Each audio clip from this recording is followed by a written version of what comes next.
Now then, we're in the workshop. It's pouring with rain outside.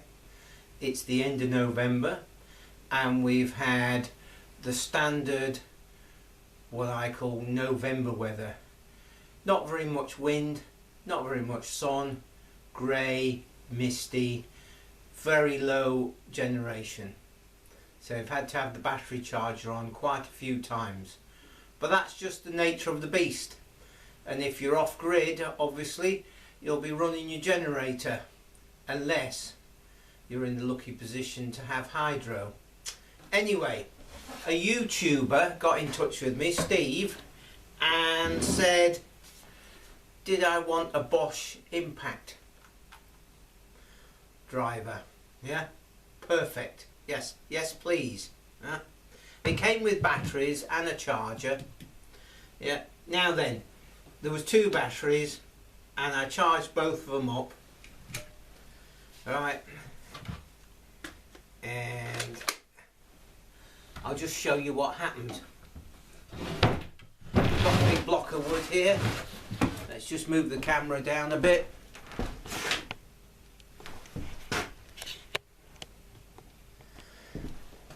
Okay, so according to the charger, this is fully charged.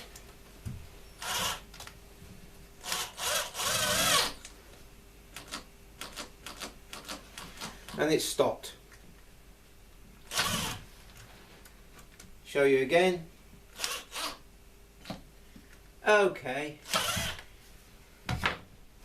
So, fair enough. What am I going to do? Now, the first thing is, these are nickel metal hydride. So they're not NiCads. So I was interested because these are quite good, really, relatively speaking. Not as good as lithium, but pretty good. And impact screwdrivers are phenomenal. And so I didn't know that much about them. So I looked on the net, looked on YouTube, various things like that, and got a general idea. So we got a voltage range per cell of 1.2 to 1.4. 1.4 being fully charged or thereabouts. And then in amongst all that lot, they started talking about the C rate, as in a letter C, and that is the charge rate. Okay, so these are 2.5 amp hours. Yeah. So if you were going to charge this at a C rate of 1, you would be charging at 2.5 amps for an hour, and it's theoretically it should be fully charged. Well, this charger here is a 5 amp charger, so theoretically this would be charged in half an hour. But those people who know and have messed around with batteries, all sorts of batteries, including lead acid batteries, know that you don't do that. I mean, lead acid battery, you would not charge it more at a higher rate than the 20-hour rate, or a C20. So a 100 amp hour battery you would be charging at 5 amps. That way, instead of just having a surface charge on the plates and it's not very deep because you're trying to put too much power in too quick, the voltage rises without actually charging the cells properly. So I think that's what's been happening with these. Some clever dick came out with, oh yes, well we've got to compete with everybody else, so let's follow the lies a bit further and we'll say it will charge in half an hour. And when it's brand new, that might be the case, but you know, it doesn't take very long, especially if you end up discharging these quite low, and then you charge them up but they're not charging up properly, and then you discharge them low and do the same, you'll get a disparity between the cells. And I did actually have this apart. There are only 4 screws, but one of them's got a plug in it, a plastic plug. So you've got to dig in there and flick it out before you can get to the the screw, and there was a disparity, significant, like 0.15 of a volt between the highest and the lowest. So what I did was, and I'll just show you.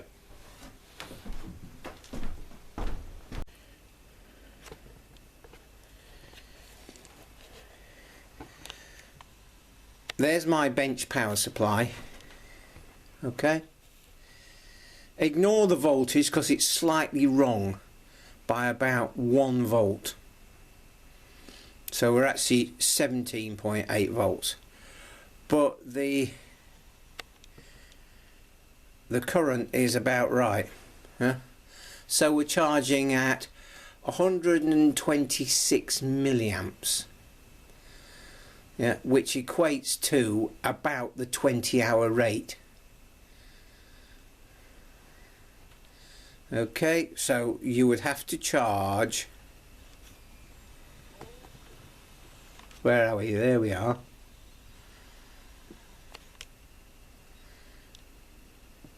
This battery here at about 20 hours.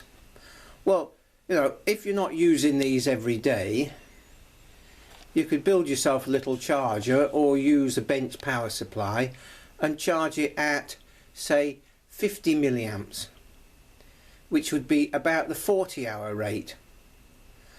Yeah, so you get the idea.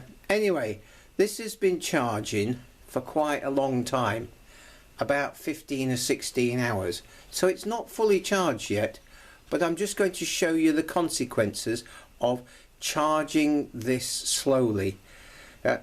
As far as Steve was concerned, there was something wrong with these cells. And sort of theoretically, yes.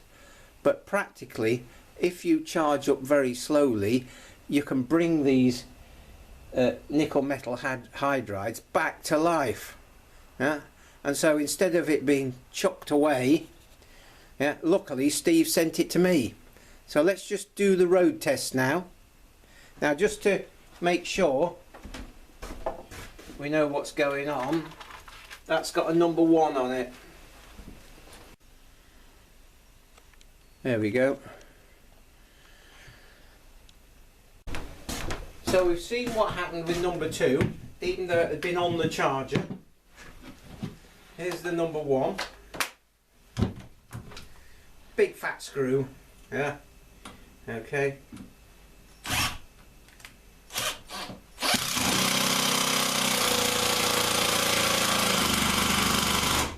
And that really takes some power to chuck that into there.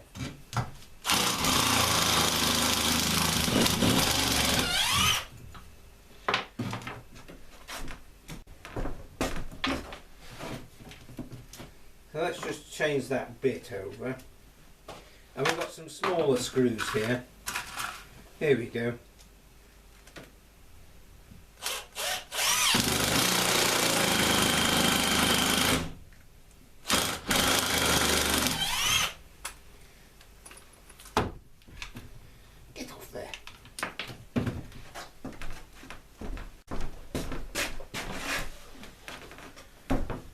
So there you go. The only thing I can do now is just take this with me when I'm doing some construction and use it and see how long it lasts. But you could see, charged with the normal charger, trickle charge real slow. And to set the voltage on the bench power supply, all I did really was say there are 12 cells in here, multiply that by about 1.42, and that's what I set it at. So therefore you're not going to go over voltage whatever you do. Yeah? And then turn the current down to let it trickle away. It seems to have done something, only time will tell. But if you're having problems with your battery drill or something like that, then do the very slow charge.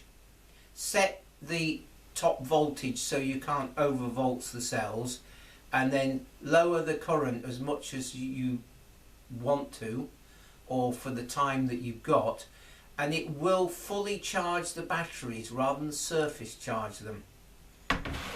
Hopefully you found this interesting, slightly entertaining, and as I said, this is about a 3.5 inch 14 or something like that. It's a lot to drive into really dry wood. A lot of friction. It's still quite warm. Catch up with you soon. Cheers for now.